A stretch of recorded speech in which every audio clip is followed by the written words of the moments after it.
হ্যাঁ। তোমার জীবনে কোনো প্রবলেম আছে? প্রবলেম? হুম। হ্যাঁ। কেন? আরে আমি একটা ভিডিওতে দেখছিলাম, ভিডিওটাতে বলছে যে যদি কারো লাইফে কোনো প্রবলেম থাকে তাহলে সেই প্রবলেম গুলোকে একদম ঝেড়ে ফেলতে বলছে। তাই? বলছে জীবন থেকে প্রবলেমকে দূর করে দিলে একেবারে শান্তি।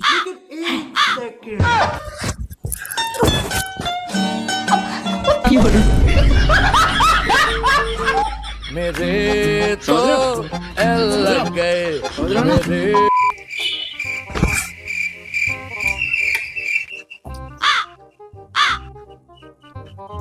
খুলবে না নাকি দরজাটা? কি সত্যিকারে বার করে দিল নাকি ভিতর থেকে? আরে খোলো, বাইরে থাক তুই। আরে খোলো। আমি আর দুষ্টু করব না, আর দুষ্টু করব না। ক্ষমা করে দাও, আর দুষ্টু করব না।